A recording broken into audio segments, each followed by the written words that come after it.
그들의 결정은 동네 사람들의 입을 통해 빠르게 퍼져나갔다. 그들의 선행을 비웃고 비난하는 사람들의 목소리는 더욱 커졌다. 아니, 그 가난한 부부가 미쳤나? 왜 멀쩡한 사람을 두고 식물인간을 데려오려고 해? 아마 그 여자한테 무슨 꿍꿍이가 있는 거 아니겠어? 돈이라도 한 푼 뜯어내려는 속셈이겠지. 그들은 그들의 선행을 비아냥거리고 온갖 억측과 소문을 퍼뜨렸다. 희진의 꽃집에는 손님의 발길이 뚝 끊겼고 서주는 회사에서 동료들의 차가운 시선과 마주해야 했다. 그들은 자신들의 선의가 세상의 오해와 편견으로 인해 짓밟히는 것을 보며 깊은 슬픔을 느꼈다. 그러나 그들은 결국 결정을 내렸다. 그들은 은미를 요양원으로 보내지 않고 그들의 집으로 데려오기로 했다.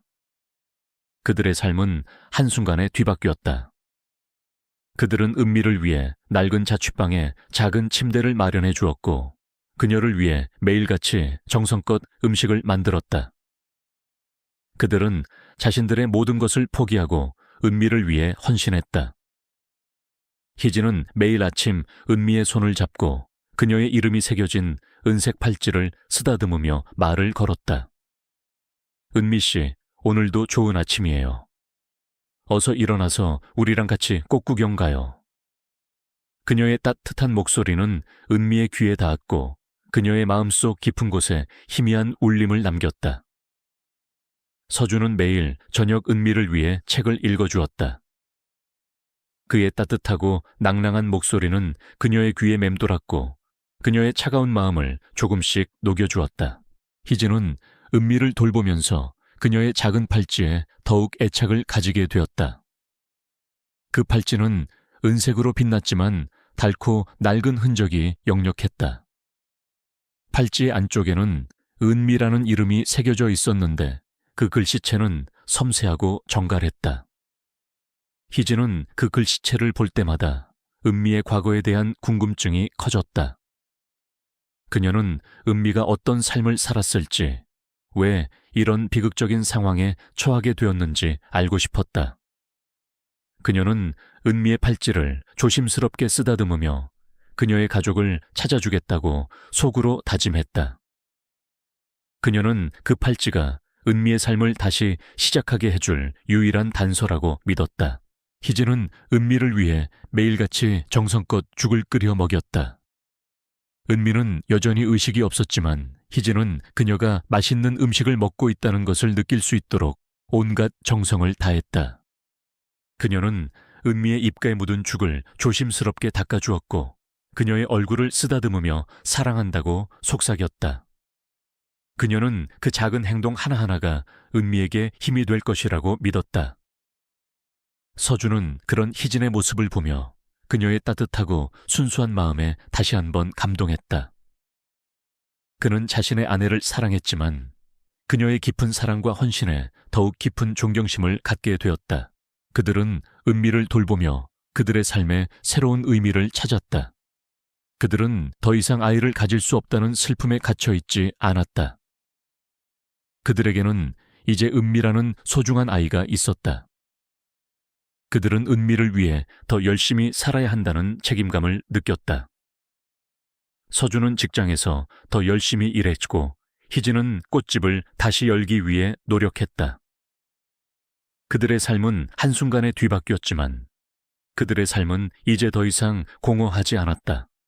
그들의 마음은 은미의 존재로 인해 따뜻하게 채워져 있었다. 그들은 이제 진정한 가족이 되었다. 그들의 삶은 평화로웠지만 그들의 마음속에는 알 수 없는 불안감이 자리 잡고 있었다. 그들은 그들의 선행을 비난하는 사람들의 목소리를 외면하려 했지만 그들의 목소리는 그들의 마음속에 깊은 상처를 남겼다. 그들은 그들의 선행이 언젠가 그들에게 큰 위험으로 돌아올지도 모른다는 막연한 두려움을 느꼈다. 그들은 그들의 삶이 언제까지 평화로울지 알 수 없었다. 그들의 삶은 마치 폭풍 전야의 고요함과 같았다. 그들의 삶은 평화로웠지만 그들의 삶은 결코 평범하지 않았다. 그들은 은미라는 아이를 통해 그들의 삶에 숨겨져 있던 거대한 비밀을 마주하게 될 운명에 처했다. 그들은 알지 못했다. 은미가 단순한 식물인간이 아니라 그녀의 과거와 현재, 그리고 미래를 송두리째 바꿔놓을 거대한 비밀의 열쇠라는 것을 그들은 알지 못했다. 그들이 만난 은미가 그들의 삶을 파멸로 이끄는 것이 아니라 그들의 인생을 구원해줄 기적이 될 것이라는 것을 그들은 서로의 손을 잡고 그들의 삶에 닥칠 모든 시련에 맞서 싸울 준비가 되어 있었다. 그들의 사랑은 그들의 유일한 무기였고 그들의 희망은 그들의 유일한 방패였다. 그들은 그들의 사랑으로, 그들의 희망으로 그들의 삶을 지켜낼 것이었다. 그들의 삶은 이제 시작이었다. 그들의 삶은 이제부터가 진짜였다. 그들은 그들의 삶에 닥칠 모든 시련을 이겨내고 그들의 삶에 숨겨져 있던 모든 비밀을 밝혀낼 것이었다. 그들의 삶은 이제부터가 진짜였다. 그날 밤 도시는 숨 막힐 듯한 침묵 속에 잠겨 있었다. 희진과 서준의 작은 반지하 방은 축축한 공기와 함께 묵직한 정적에 짓눌려 있었다. 창밖에서는 굵은 빗줄기가 낡은 창문을 두드리는 소리가 유일한 생명력을 드러내고 있었다.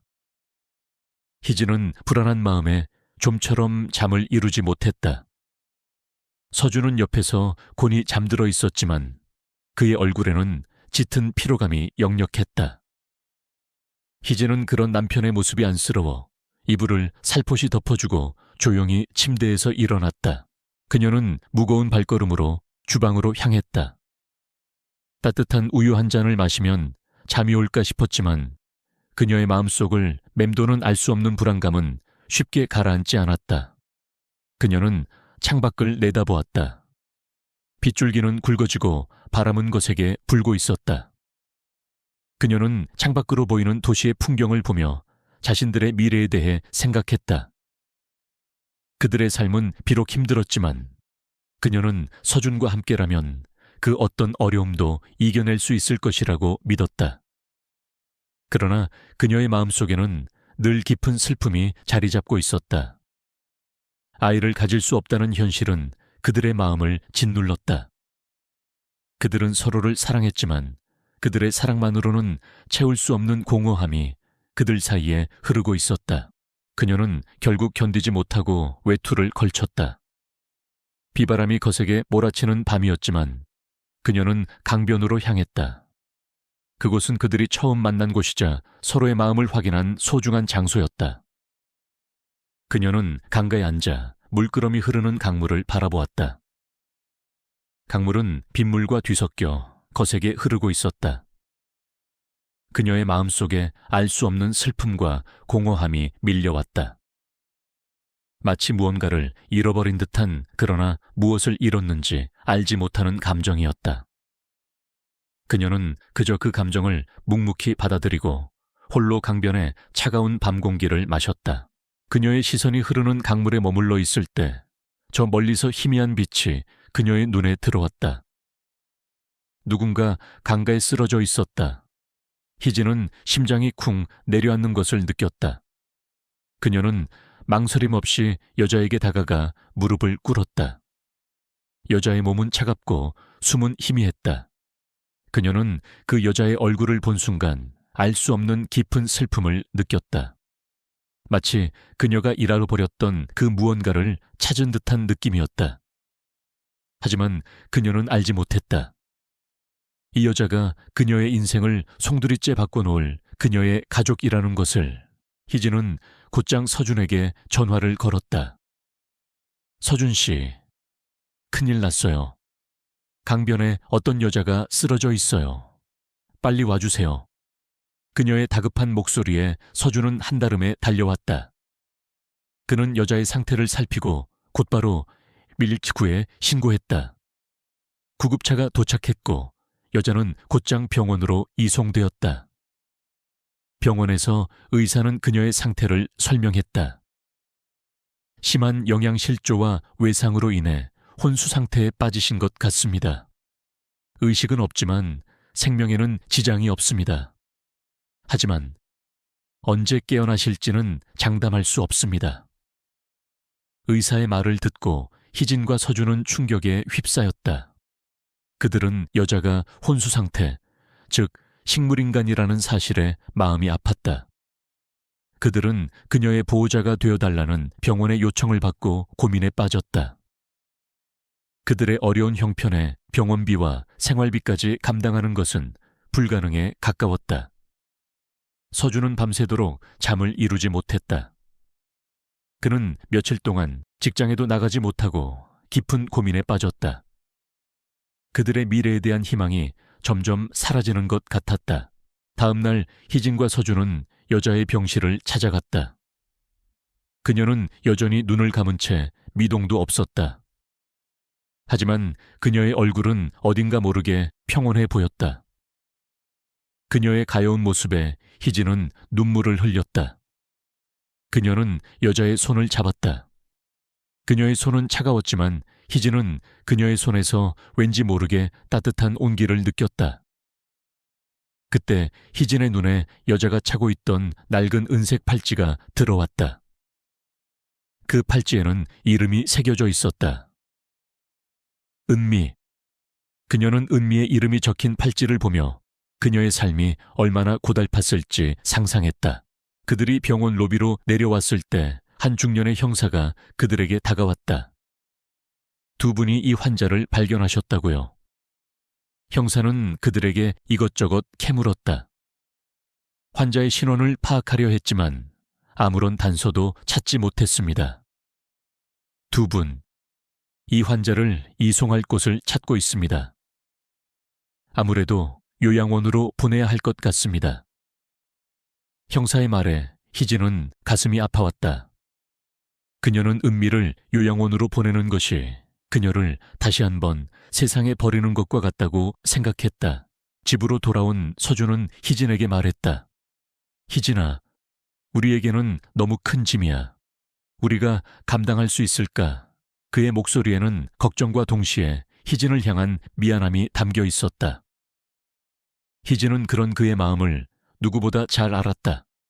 그녀는 한숨을 쉬며 말했다. 알아요. 하지만 그 여자를 그냥 둘 수는 없어요. 그녀를 요양원으로 보내면 그녀는 다시 한번 버려지는 거잖아요. 저는 그 여자를 돌봐주고 싶어요. 그녀의 말에 서준은 아무 말도 하지 못했다. 그는 그녀의 따뜻하고 순수한 마음에 감동했지만 동시에 그들의 미래에 대한 불안감에 휩싸였다. 며칠 동안 그들은 고민에 빠져 있었다. 그들의 동네에서는 그들에 대한 수군거림이 더욱 심해졌다. 아니, 그 가난한 부부가 미쳤나? 왜 멀쩡한 사람을 두고 식물인간을 데려오려고 해? 아마 그 여자한테 무슨 꿍꿍이가 있는 거 아니겠어?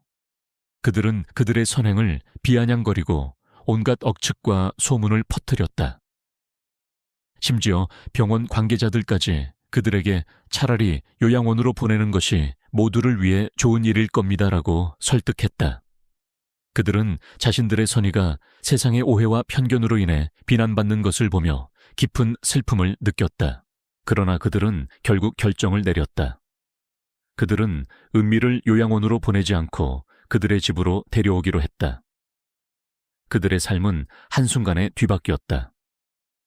그들은 은미를 위해 낡은 자취방에 작은 침대를 마련해 주었고 그녀를 위해 매일같이 정성껏 음식을 만들었다.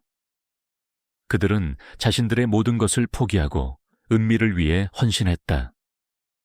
그들의 결정은 그들의 삶을 완전히 바꾸어 놓았다. 그들은 이제 더 이상 평범한 부부가 아니었다. 그들은 세상의 편견과 싸우고 한 여자의 삶을 지켜내기 위해 싸워야 할 운명에 처했다. 그들의 삶은 평화로웠던 과거와 완전히 단절되었고 그들은 새로운 길로 접어들었다.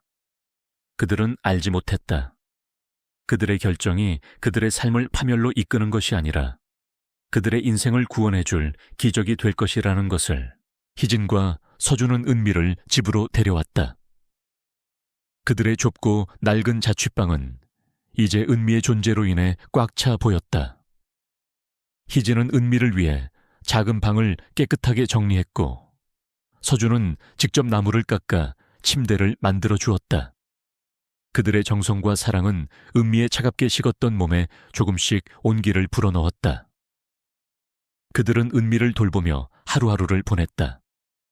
희진은 매일 아침 은미의 손을 잡고 그녀의 이름이 새겨진 은색 팔찌를 쓰다듬으며 말을 걸었다. 은미 씨, 오늘도 좋은 아침이에요. 어서 일어나서 우리랑 같이 꽃구경 가요. 그녀의 따뜻한 목소리는 은미의 귀에 닿았고 그녀의 마음속 깊은 곳에 희미한 울림을 남겼다. 서준은 매일 저녁 은미를 위해 책을 읽어주었다.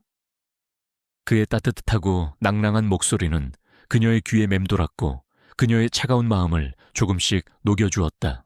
그들의 소박하지만 따뜻한 이야기는 동네 사람들의 입을 통해 빠르게 퍼져나갔다. 그들의 이야기는 신문 기사에도 실렸다. 가난한 부부 식물인간을 딸처럼 키워. 기사가 나가자 사람들의 반응은 뜨거웠다. 그들의 선행에 감동한 사람들이 희진의 꽃집을 찾아와 꽃을 사주었고 서준의 직장에 찾아와 그를 응원했다. 그러나 그들의 선행을 비웃고 비난하는 사람들도 여전히 많았다. 그들은 저 부부가 무슨 꿍꿍이가 있는 것이 아니냐, 언젠가 그 여자가 깨어나면 돈을 뜯어낼 생각일 것이다라며 억측과 소문을 퍼뜨렸다.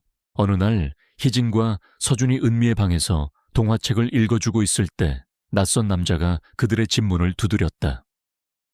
그는 말끔한 정장 차림에 고급스러운 시계를 차고 있었다. 그의 얼굴은 차가웠지만 억지로 웃는 표정은 어딘가 모르게 비열해 보였다. 그는 자신을 은미의 외삼촌이라고 소개했다. 은미의 가족입니다. 그동안 은미를 돌봐주셔서 정말 감사합니다. 그의 이름은 김성호였다. 그는 희진과 서준을 향해 고개를 숙이며 감사를 표했지만 그의 눈빛에는 그 어떤 진심도 담겨 있지 않았다. 그는 오히려 그들의 집을 훑어보며 그들의 초라한 형편을 비웃는 듯했다. 성호는 희진과 서준에게 은미를 자신에게 맡겨달라고 말했다. 아무래도 제가 은미의 유일한 가족이니 제가 돌보는 게 맞겠죠.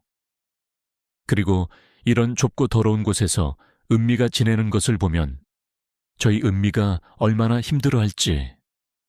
그의 말은 비아냥거리는 듯했고 희진과 서준은 그의 말에 불쾌함을 느꼈다. 그들은 성호의 말에서 은미를 향한 진심을 전혀 느낄 수 없었다. 그들은 그에게서 은미를 데려가려는 숨겨진 의도를 직감했다. 성호는 희진과 서준의 반발에도 굴하지 않고 그들에게 법적 압박을 가하기 시작했다. 그는 유명 로펌의 변호사를 고용해 그들에게 내용 증명을 보냈다. 법적 보호자도 아닌 두 사람이 환자를 불법적으로 감금하고 있다. 환자의 재산을 노리고 접근한 것이다 라는 내용이었다. 성호는 자신들의 명예를 훼손하고 그들을 사회적으로 매장시키려 했다. 그는 언론을 이용해 가난한 부부 식물인간 재산 노리고 접근이라는 기사를 내보내기까지 했다.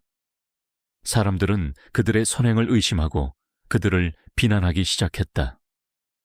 그들의 선행에 감동했던 사람들도 이제는 등을 돌렸다. 희진과 서준은 이 모든 상황에 깊은 슬픔과 좌절을 느꼈다. 그들은 은미를 순수한 마음으로 돌보았지만 그들의 순수한 마음은 세상의 비열한 음모와 편견으로 인해 짓밟히고 있었다. 그들은 이제 더 이상 도망칠 수 없었다. 그들은 은미를 지키기 위해 성호의 비열한 음모에 맞서 싸워야 했다. 그들은 성호가 은미의 재산을 노리고 있다는 것을 직감했다. 그들은 성호가 보낸 변호사를 만나 그들의 결백을 주장했지만 변호사는 그들의 말을 듣지 않았다. 두 분의 사정은 이해하지만 법적으로 환자의 보호자는 가족이 되어야 합니다. 그리고 김은미 씨는 엄청난 재산의 상속자입니다. 그 재산을 탐내지 않는 것이 이상한 일이지요. 변호사의 말에 희진과 서준은 경악했다. 그들은 은미가 막대한 재산의 상속자라는 사실을 처음 알게 되었다. 그들은 그 사실에 충격과 동시에 성호의 비열한 음모에 대한 확신을 가졌다. 그들은 이 모든 것이 자신들의 삶을 송두리째 뒤흔들 거대한 시련임을 깨달았다. 그들은 더 이상 평범한 부부가 아니었다. 그들은 한 여자의 삶을 지키고 세상의 편견과 싸워야 하는 용감한 전사가 되었다. 그들은 서로의 손을 잡고 말했다. 우리는 끝까지 함께 할 거야. 은미를 절대 포기하지 않을 거야. 그들의 눈빛에는 절망 대신 희망과 용기가 가득했다. 그들의 삶은 이제 돌이킬 수 없는 새로운 여정으로 접어들었다. 희진은 은미의 팔찌에 대해 생각했다. 그 팔찌는 은미의 이름이 새겨져 있는 유일한 단서였다. 그녀는 그 팔찌가 은미의 삶을 다시 시작하게 해줄 유일한 열쇠라고 믿었다.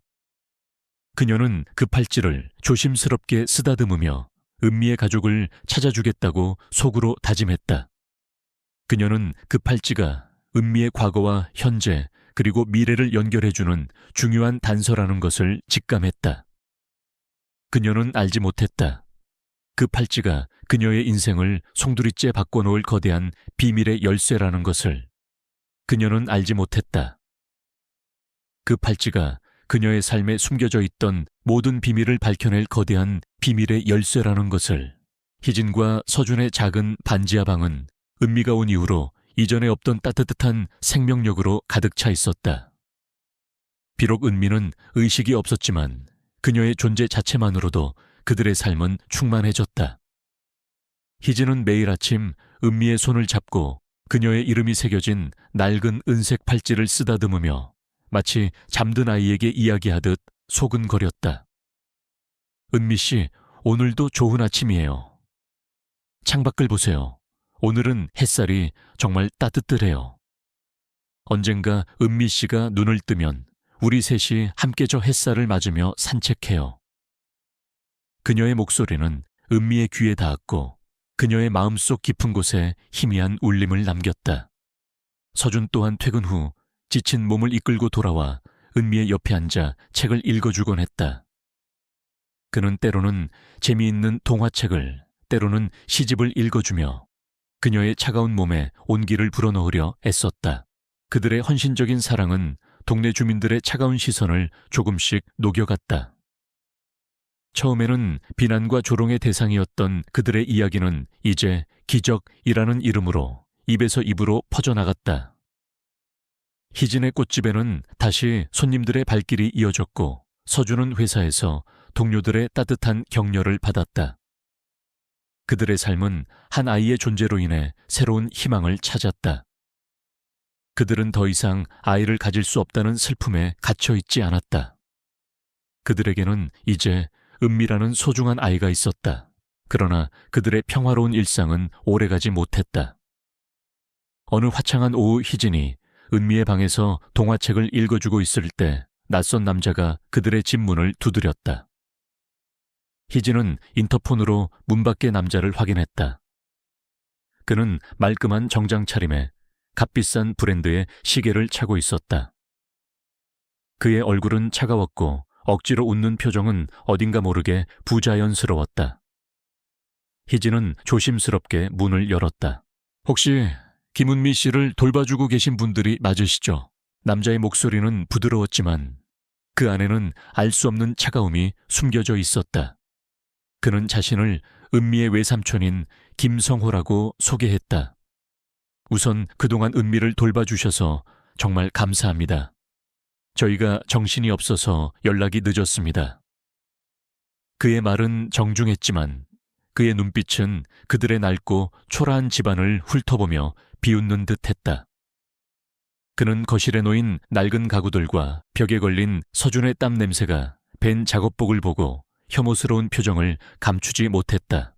희진은 그의 비열한 눈빛을 보고 직감적으로 불안감을 느꼈다. 김성호는 태연하게 거실에 앉아 희진과 서준에게 말했다.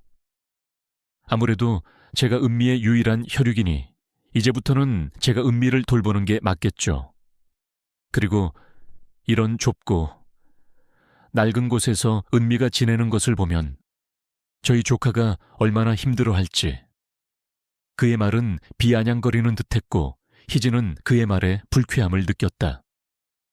그녀는 그의 말에서 은미를 향한 진심을 전혀 느낄 수 없었다. 그녀는 그에게서 은미를 데려가려는 숨겨진 의도를 직감했다. 퇴근 후 돌아온 서준은 성호의 존재에 놀랐다.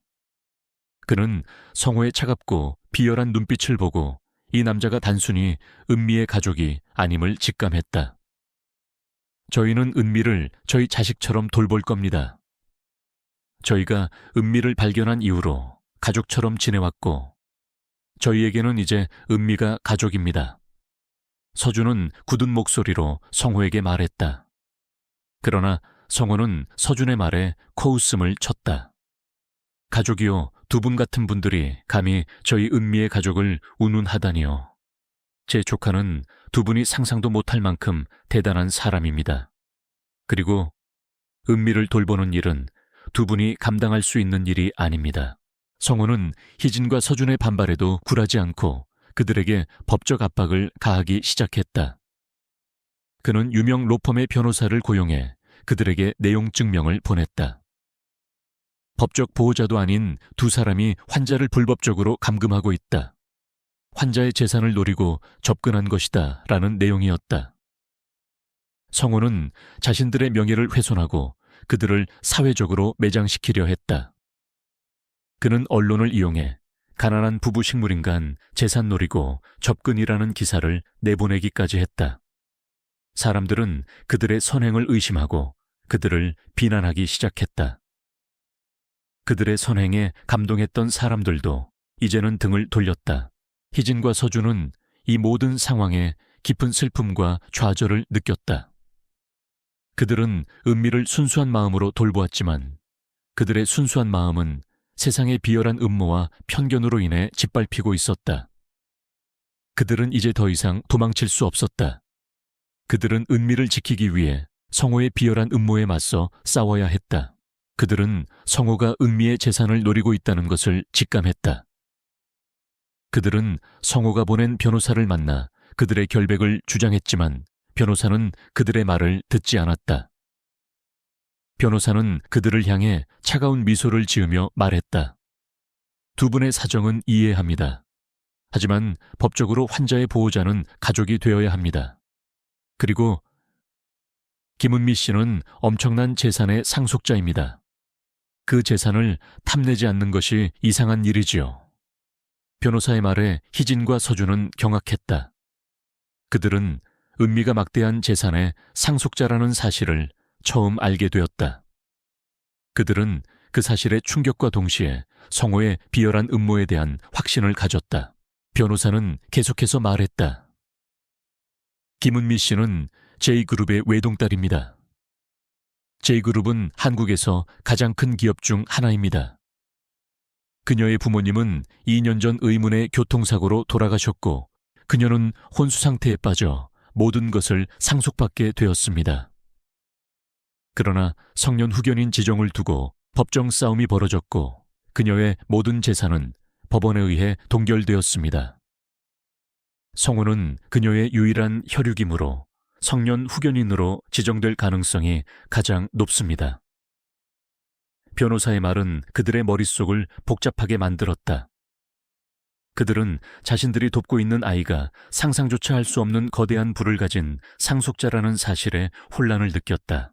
희진은 변호사의 말을 듣고 은미의 팔찌를 떠올렸다. 그 팔찌에는 은미라는 이름이 새겨져 있었지만 그녀는 그 글씨체와 팔찌의 세공이 평범하지 않다는 것을 직감했다. 그녀는 그 팔찌가 은미의 신분을 증명하는 중요한 단서라는 것을 깨달았다. 그녀는 그 팔찌가 단순한 장신구가 아니라 은미의 삶을 다시 시작하게 해줄 유일한 열쇠라고 믿었다.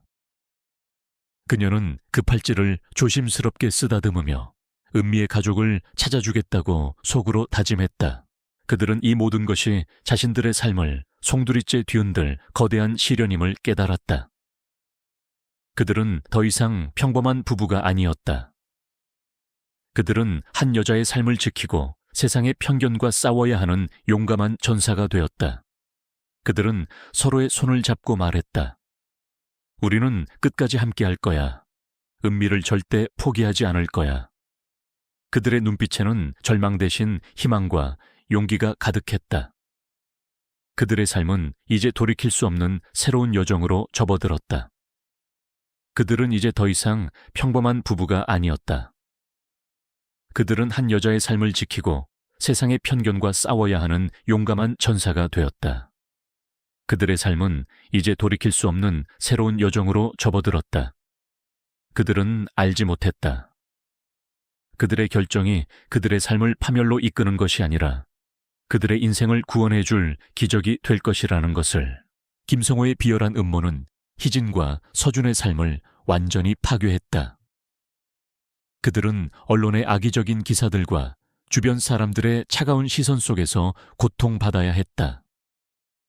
희진의 꽃집에는 손님의 발길이 끊겼고 서준은 회사에서 동료들의 차가운 시선과 마주해야 했다. 그들의 삶은 한순간에 무너져 내렸다. 그러나 그들은 포기하지 않았다.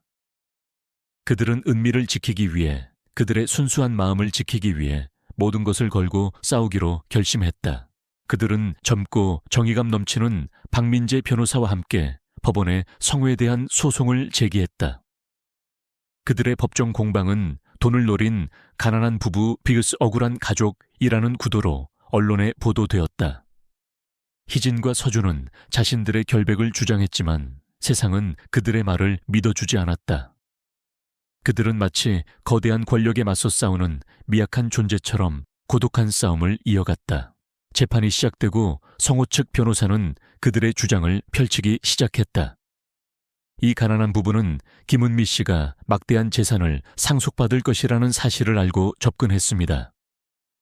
그들은 그녀를 보호하는 척하며 그녀의 재산을 가로채려 했습니다. 이는 명백한 사기이자 재산 갈취입니다. 그는 희진과 서준의 초라한 형편을 증거로 제시하며 그들이 은미를 돌보며 쓴 비용을 계산해 그들이 얼마나 큰 빚을 지게 되었는지를 강조했다. 그의 주장은 논리적이고 빈틈없어 보였다. 희진과 서준은 그의 말에 아무런 반박도 하지 못했다. 그들은 자신들의 진심을 어떻게 증명해야 할지 알 수 없었다. 성호는 법정 밖에서도 그들을 압박했다. 그는 서준의 직장 상사에게 압력을 넣어 그를 해고하라고 지시했다. 저런 불미스러운 일에 연루된 사람을 계속 회사에 둘 수는 없지 않겠습니까? 성호의 비열한 협박에 서준의 상사는 어쩔 수 없이 그를 해고하려 했다. 서준은 자신의 유일한 수입원인 직장까지 잃게 될 위기에 처하자 큰 절망에 빠졌다. 그는 가족을 지키기 위해, 은미를 지키기 위해 모든 것을 포기하려 했다. 희진아, 우리 이제 그만하자. 서준은 깊은 한숨을 내쉬며 말했다. 그의 목소리에는 그 어떤 희망도 담겨 있지 않았다. 그는 자신 때문에 희진이 고통받는 것을 더 이상 볼 수 없었다. 그는 자신의 힘으로 은미를 지킬 수 없다는 사실에 무력감을 느꼈다. 희진은 그런 그의 마음을 누구보다 잘 알았다. 그녀는 그의 손을 잡고 말했다. 서준 씨, 우리는 시작했잖아요. 여기까지 왔는데 어떻게 포기해요? 은미 씨는 이제 우리 가족이에요. 포기하지 말아요. 우리가 지킬게요. 우리가 힘을 합치면 이겨낼 수 있어요. 그녀의 말은 서준의 마음속에 희미한 희망의 불씨를 지펴주었다. 하지만 성호의 악행은 여기서 멈추지 않았다. 그는 은미를 요양원으로 강제로 보내기 위해 법원에 친권자 임시 양육권을 신청했다. 그의 계획은 은미를 요양원에 보내고 그녀의 재산을 몰래 빼돌리는 것이었다. 그는 희진과 서준에게 마지막 최후 통첩을 보냈다. 내일까지 은미를 포기하지 않으면 내가 은미를 가장 더럽고 냄새나는 요양원에 쳐넣을 거야. 그리고 너희들의 삶은 지옥이 될 거다. 그의 말에는 섬뜩한 악의가 담겨 있었다. 희진과 서준은 성호의 비열한 협박에 공포에 휩싸였다. 그들은 은미를 요양원으로 보내는 것을 막기 위해 법원에 탄원서를 제출했다. 탄원서에는 그들이 은미를 얼마나 사랑하고 그녀를 위해 얼마나 헌신했는지가 담겨 있었다. 그들은 탄원서를 들고 법원을 찾아갔다. 그들의 앞에는 수많은 기자들이 진을 치고 있었다. 기자들은 그들을 향해 질문을 쏟아냈다. 정말 돈을 노리고 환자를 데려온 것 아닙니까? 왜 그렇게까지 이 환자를 고집하는 겁니까? 그들의 질문은 칼날이 되어 그들의 가슴을 찔렀다. 그들은 이 모든 시련에 홀로 맞서 싸워야 했다. 박민재 변호사는 그들에게 두 분의 진심은 제가 믿습니다. 하지만 법정에서는 증거가 필요합니다. 성호가 은미 씨에게 어떤 짓을 했는지 증명할 증거가 없습니다. 그리고 은미 씨가 깨어나지 않는 한 승산이 없습니다. 라고 말했다. 그의 말은 그들의 마음속에 깊은 절망을 남겼다. 그들은 이제 더 이상 기댈 곳이 없었다. 그들은 자신들의 진심이 세상에 통하지 않는다는 것을 깨달았다. 은미는 그들의 고통을 아는 듯 침대에 누워 미동도 하지 않았다. 그녀는 그들의 눈물을 보고 그들의 마음속에 담긴 사랑을 느끼고 있었지만 그녀의 몸은 움직일 수 없었다.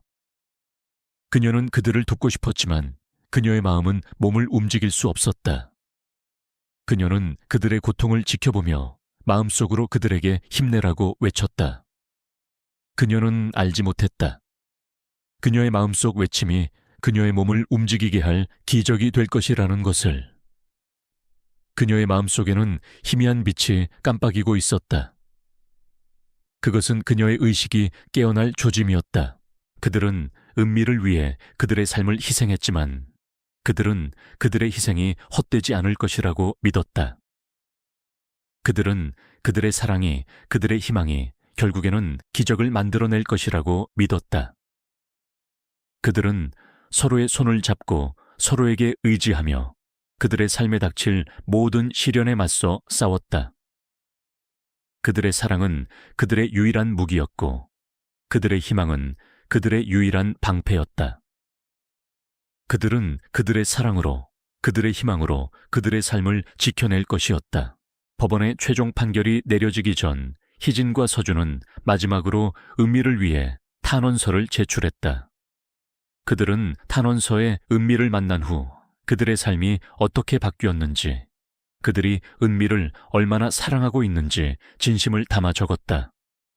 그들은 그들의 진심이 법정에서 통하지 않을 수도 있다는 것을 알았지만 그들의 마지막 희망을 걸었다.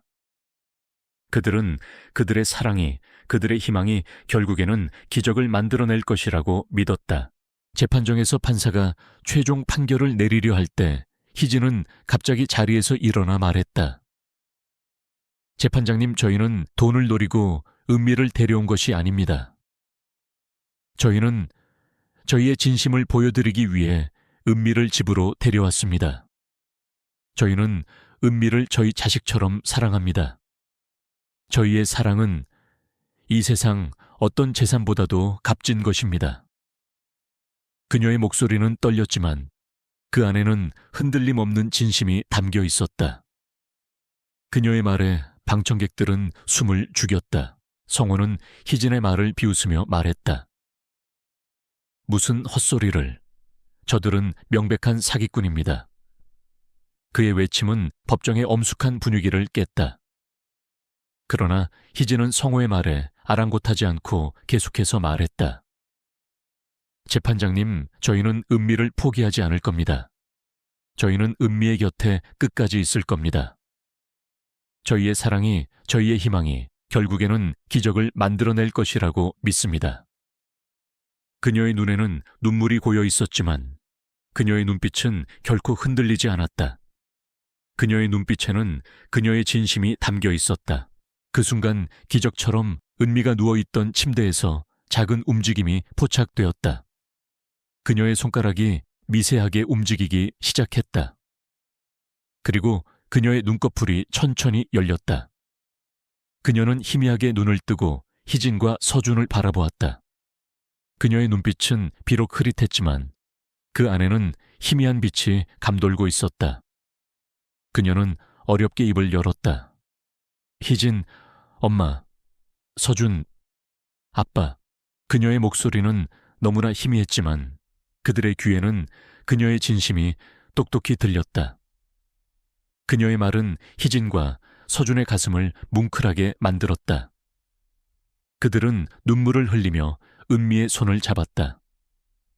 그녀의 손은 이제 더 이상 차갑지 않았다. 따뜻한 온기가 감돌았다. 그들은 은미의 손을 잡고 그녀를 향해 말했다. 은미야, 괜찮아. 이제 괜찮아. 법정 안의 공기는 숨 막힐 듯한 긴장감과 기다림으로 가득했다. 천장의 높은 창문에서 쏟아져 들어오는 빛은 방청 속의 사람들의 얼굴에 드리워져 어둡고 엄숙한 분위기를 자아냈다. 희진과 서준은 피고석에 앉아 두 손을 서로 꽉 잡고 있었다. 그들의 눈빛은 흔들림 없었지만 깊은 곳에는 끊임없는 비난과 압박 속에서 싸워온 피로와 불안감이 묻어났다. 그들 맞은편에는 김성호가 그의 변호사와 함께 앉아 있었다. 그의 얼굴은 자신감과 음흉함으로 가득했다. 그는 이 재판이 자신의 승리로 끝날 것이라 확신했다. 돈과 권력이라는 모든 이점을 손에 쥐고 있었기 때문이다. 재판이 시작되고 성호 측 변호사 냉정하고 날카로운 인상의 중년 남자가 일어서서 진술을 시작했다. 존경하는 재판장님, 제 의뢰인 김성호는 김은미 씨의 유일한 합법적 후견인입니다. 피고인 희진과 서준은 사람들의 선의를 이용하여 혼수 상태에 빠진 피해자의 재산을 가로채려 했습니다. 그들은 피해자와 어떠한 혈연 관계도 없습니다. 그들의 모든 행동은 오로지 이익을 위해 계획된 공작에 불과합니다. 그는 악의적인 기사들과 함께 희진과 서준의 수입에 비해 과도한 지출 내역이 담긴 수많은 증거를 제출하며 그들이 은미의 돈을 낭비하고 있다고 주장했다. 이 조작된 증거들에 희진과 서준은 만견자실했다. 그들은 은미를 돌보기 위해 많은 빚을 졌지만 그 모든 것은 순수한 사랑에서 비롯된 것이었다. 희진의 눈에서 눈물이 뚝뚝 떨어졌다. 그녀는 진실이 이토록 잔인하게 왜곡될 수 있다는 사실을 믿을 수 없었다. 희진과 서준의 변호인인 박민재 변호사의 차례가 되었다. 그는 비록 젊었지만 그의 눈빛은 굳건하고 정의로움으로 가득 차 있었다. 그는 먼저 성호 측 변호사의 근거 없는 주장을 반박하기 시작했다. 그러나 그가 마지막 증거를 제출하려 할 때 재판장이 차갑게 말을 잘랐다. 박 변호사, 이 법정은 말싸움을 하는 곳이 아닙니다. 설득력 있는 증거를 제시하십시오. 증거가 없다면 지금 바로 재판을 끝내겠습니다.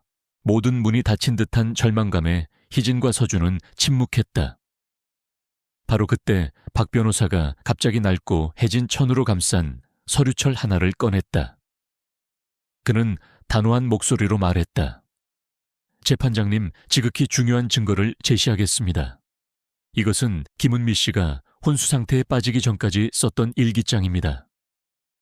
이 일기장에는 피해자의 유일하고도 가장 진실된 증언이 담겨 있습니다. 법정 안은 술렁였다. 모든 시선이 박 변호사에게로 향했다. 김성호는 얼굴이 창백해졌고 그는 이것이 조작된 증거라고 소리치려 했지만 그의 목소리는 소란 속에 묻혀버렸다. 박 변호사는 일기장의 내용을 큰 소리로 읽어 내려갔다. 일기장에는 성호로부터 학대를 받았던 은미의 고통스러운 날들이 상세하게 기록되어 있었다. 성호는 재산을 탐내 그녀를 끊임없이 괴롭혔고 그녀는 그 고통을 견디지 못해 강변으로 도망쳤다는 내용이었다. 일기장의 마지막 페이지에는 떨리는 송울씨로 이렇게 쓰여 있었다. 더 이상 버틸 힘이 없어. 내 삶은 여기까지인 것 같아. 하지만 누군가가 나를 정말 사랑해준다면 나는 다시 살아나고 싶어. 일기장의 마지막 문장이 끝나자 법정 한쪽에 놓여있던 은미의 침대에서 작은 움직임이 포착되었다. 모두가 그쪽으로 시선을 돌렸다. 수개월 동안 미동도 없던 그녀의 손가락이 미세하게 움직이기 시작했다. 그리고 그녀의 두 번째, 세 번째 손가락도. 창백했던 그녀의 얼굴에 점차 생기가 돌기 시작했고 그녀의 입계는 희미한 미소가 번졌다. 희진과 서준은 자리에서 벌떡 일어났다. 그들의 눈에서는 눈물이 쏟아졌다. 그들은 침대로 달려가 은미의 손을 잡았다.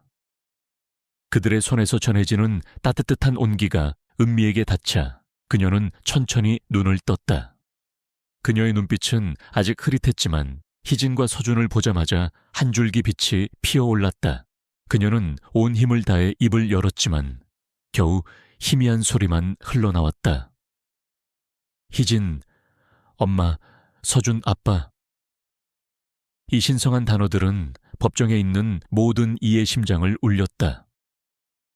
눈물은 희진과 서준뿐만 아니라 많은 사람들의 뺨을 타고 흘러내렸다. 그것은 낯선 사람의 말이 아니었다. 그것은 진정한 사랑의 외침이었고 진정한 가족의 외침이었다. 은미의 증언은 비록 힘이 없었지만 매우 설득력이 있었다. 그녀는 성호가 자신을 학대하고 재산을 노렸다는 모든 사실을 증언했다. 그녀의 증언은 명확하고 상세했다. 그녀의 증언에 힘입어 성호의 모든 음모가 세상에 드러났다. 그는 법정에서 자신의 모든 죄를 인정할 수밖에 없었다. 그의 얼굴은 절망과 공포로 일그러져 있었다. 재판장은 마지막으로 판결을 내렸다. 피고인 김성호는 김은미 씨를 학대하고 재산을 노린 사기 및 불법 감금 혐의가 인정됩니다. 피고인에게는 징역 10년을 선고합니다. 그리고 원고인 김희진 박서준 부부는 김은미 씨의 법적 보호자로 인정합니다. 두 사람의 사랑과 헌신이 기적을 만들어냈습니다. 이것은 진정한 사랑과 자비에 대한 아름다운 이야기입니다. 법정 안은 우레와 같은 박수 소리로 가득 찼다. 그들을 의심하고 비난했던 모든 이의 눈빛은 이제 존경과 감탄으로 바뀌었다. 희진과 서준은 은미의 손을 잡고 밝고 행복한 미래를 향해 함께 법정을 나섰다. 그들 뒤에서는 김성호가 경찰에 체포되어 고개를 떨구고 있었다. 그의 얼굴은 늦은 후회로 창백해져 있었다. 재판이 끝난 후 희진과 서준은 은미를 부축하며 법정 밖으로 나왔다. 수많은 기자들이 플래시를 터뜨리며 그들을 애워쌌다. 기자들의 질문이 마치 폭풍우처럼 쏟아졌다. 두 분의 심정이 지금 어떠십니까? 김은미 씨가 기적처럼 의식을 되찾았는데 심정이 어떠신가요? 두 분은 김은미 씨의 재산을 되찾을 생각이 있으신가요? 희진과 서준은 미소만 지을 뿐 은미의 손을 꼭 잡고 그녀를 차에 태웠다. 은미는 아직 몸이 허약했지만 그녀의 눈빛은 이미 생기와 감사함으로 가득 차 있었다. 그녀의 미소는 비록 창백했지만 모든 의심과 악의를 녹여버릴 만큼 따뜻했다. 그들은 함께 새로운 미래를 향해 차를 몰았다. 그곳에는 탐욕과 불의의 그림자가 더 이상 드리워지지 않을 터였다. 한편 김성호는 경찰에게 수갑이 채워진 채 법정 바닥에 주저앉았다. 거대한 재산을 향한 그의 꿈은 한순간에 물거품이 되어버렸고 그 대신 10년이라는 징역형과 사회의 손가락질만이 남았다. 그는 가난하고 보잘것없는 부부가 돈과 권력을 가진 자신을 이겼다는 사실을 도저히 믿을 수 없었다. 그의 오만함은 산산조각 났다. 그는 경찰에 의해 끌려가면서도 자신의 잘못을 뉘우치기는커녕 자신을 배신한 동료들과 운명에 대한 분노로 몸을 떨었다. 그는 모든 것을 잃고 홀로 남겨진 채 어둠 속으로 사라져갔다. 은미의 회복은 기적처럼 빠르게 진행되었다. 그녀는 권위 있는 병원에 입원하여 특별한 치료를 받았다. 의사는 그녀가 의식을 되찾은 것은 기적이었으며 희진과 서준의 사랑과 헌신이 가장 소중한 치료제였다고 말했다.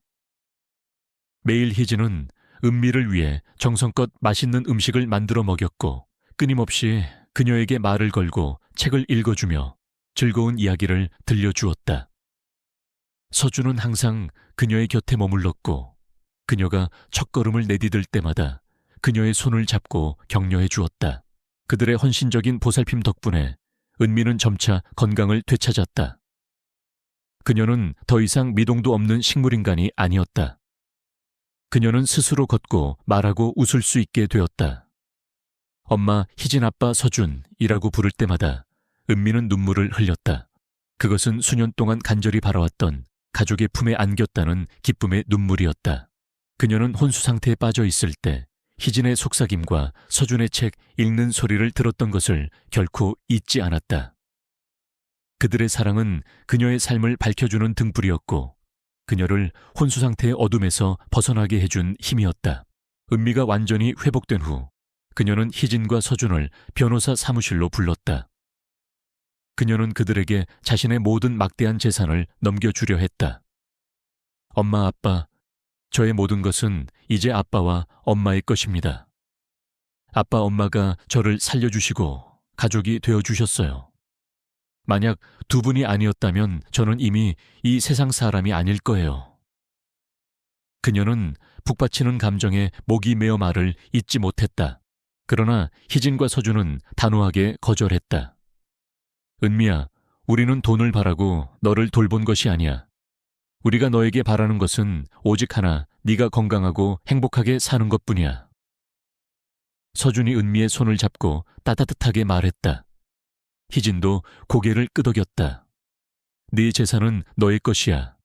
그 재산으로 네가 행복하고 의미 있는 삶을 살아가길 바라. 그들의 진심 어린 거절은 은미의 마음을 더욱 뭉클하게 만들었다. 그들의 순수하고 이타적인 사랑을 확인한 은미는 감동의 눈물을 흘렸다. 그녀는 그들이 진정으로 자신을 사랑한다는 것을 깨달았다. 이로 인해 그들의 관계는 더욱 단단해졌다.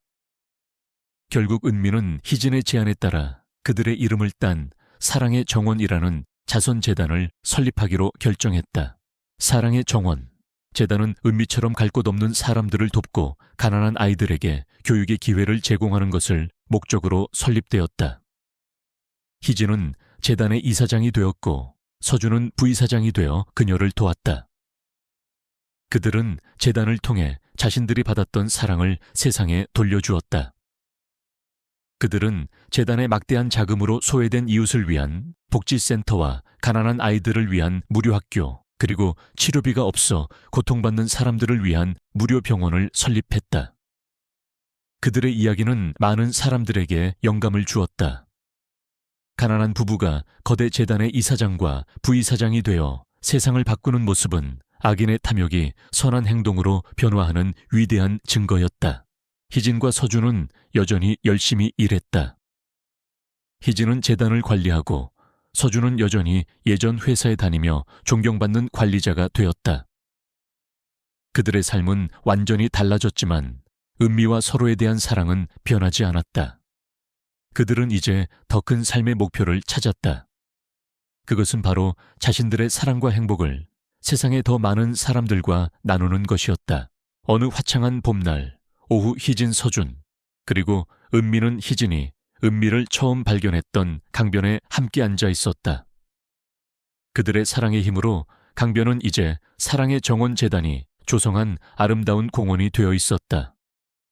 은미는 이제 건강하고 밝은 미소를 가진 아름다운 아가씨로 성장했다. 그녀는 희진과 서준을 껴안으며 만족스러운 미소를 지었다. 엄마, 아빠, 저를 살려주셔서 정말 감사해요. 이제 저는 온전한 가족이 있어요. 희진은 은미의 손을 잡고 눈물을 글썽였다.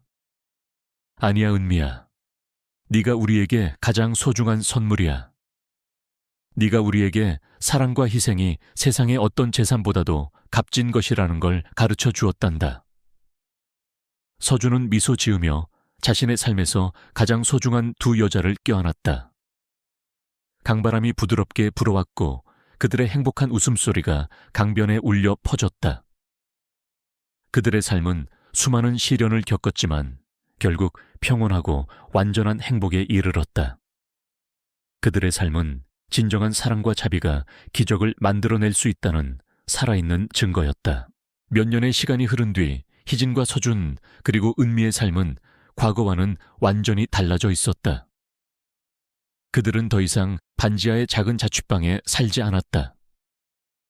그들의 낡은 방은 이제 도움이 필요한 이들에게 임시 거처로 제공되었고, 그들은 은미가 물려받은 아담하지만 따뜻한 집에 살고 있었다.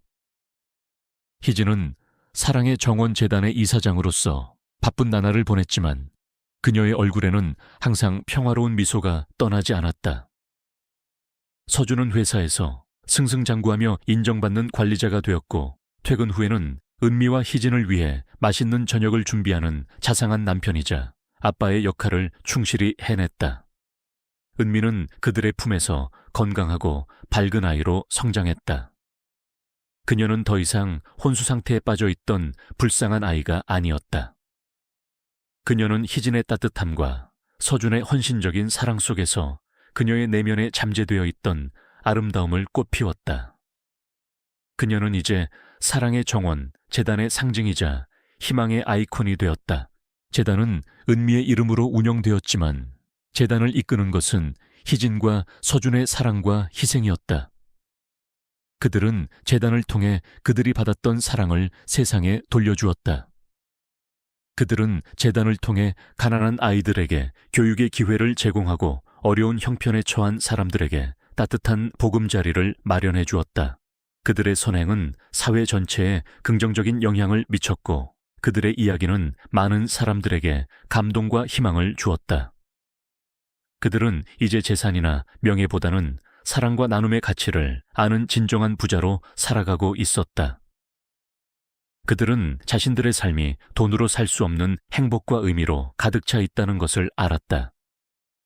그들의 삶은 평범하지 않았지만 그들의 사랑은 그 어떤 가족보다도 따뜻하고 굳건했다. 그들은 재단이 설립한 사랑의 정원 공원을 자주 찾았다. 그곳은 희진이 은미를 처음 발견했던 바로 그 강변에 위치해 있었다.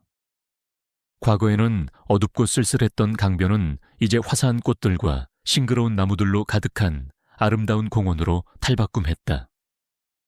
공원 중앙에는 사랑의 정원이라는 이름이 새겨진 작은 동상이 세워져 있었다. 그 동상은 한 여자가 두 남녀의 따뜻한 품에 안겨 평화롭게 미소 짓고 있는 모습을 형상화한 것이었다.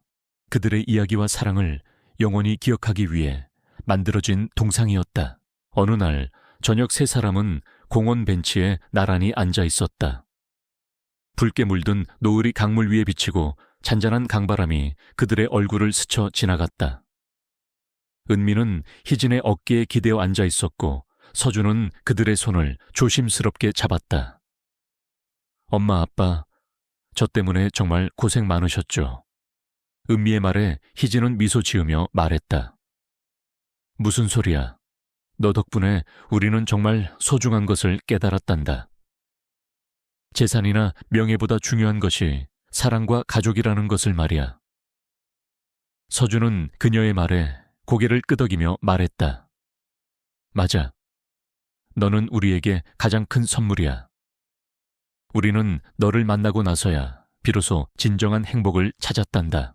그날 저녁 은미는 희진과 서준을 위해 작은 이벤트를 준비했다. 그녀는 그들의 손을 잡고 강변을 따라 걸었다. 그들의 눈앞에는 작은 배 한 척이 강물 위에 떠 있었다. 그 배에는 두 번째 봄이라는 이름이 새겨져 있었다. 은미는 희진과 서준을 배에 태우고 강물 위를 천천히 저어갔다. 강물 위에는 수많은 촛불들이 띄워져 있었다. 그 촛불들은 그들이 만났던 순간부터 지금까지의 추억을 상징하는 듯했다. 은미는 그들에게 말했다. 엄마, 아빠, 저를 구해주셔서 감사합니다. 저에게 새로운 삶을 선물해 주셔서 감사합니다. 저에게 가족이 되어주셔서 감사합니다. 그녀의 진심 어린 고백에 희진과 서준은 눈물을 흘렸다. 그들은 은미를 안고 함께 강물 위에 떠있는 촛불들을 바라보았다. 그들의 삶은 과거의 어둠을 지나 새로운 희망의 빛을 찾았다. 그들의 삶은 비록 평범하지 않았지만 그들의 사랑은 그 어떤 가족보다도 따뜻하고 굳건했다. 그들은 서로에게 의지하며 서로를 사랑하며 새로운 삶을 살아가고 있었다. 그들의 이야기는 단순한 동화가 아니었다. 그것은 현실의 벽을 뛰어넘은 진정한 사랑과 가족의 의미를 되찾아가는 한편의 아름다운 서사시였다. 그들은 모든 것을 잃을 뻔했지만 그들의 진심과 사랑은 결국 그들의 모든 것을 되찾아 주었다. 은미는 그들의 품에 안겨 그녀의 삶에 새로운 희망의 빛이 스며드는 것을 느꼈다. 그녀는 이제 더 이상 혼자가 아니었다. 그녀는 사랑하는 엄마와 아빠를 찾았고 그들과 함께 새로운 삶을 시작할 수 있었다. 마지막으로 한 장의 사진이 모든 것을 함축하고 있었다.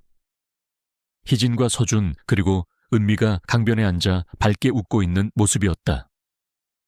그들의 뒤로는 사랑의 정원, 재단 건물이 아름다운 조명을 받아 빛나고 있었다.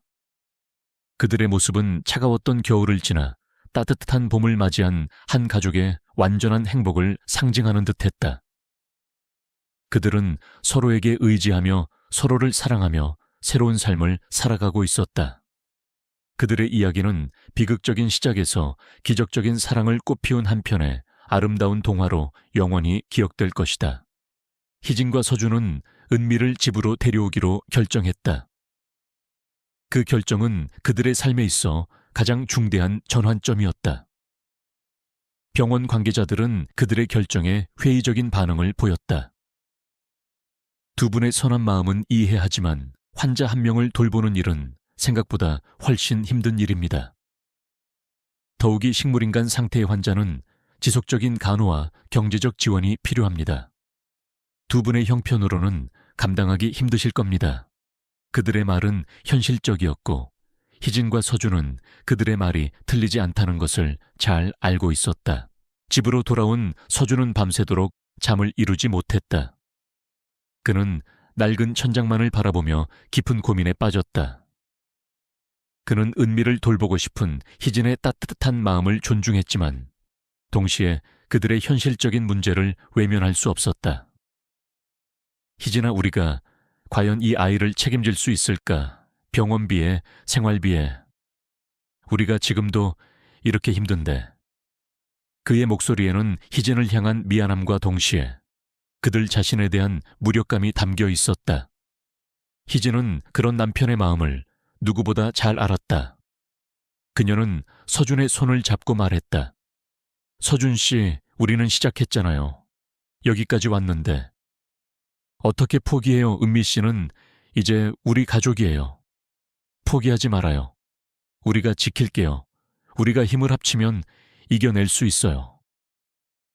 그녀의 말은 서준의 마음속에 희미한 희망의 불씨를 지펴주었다.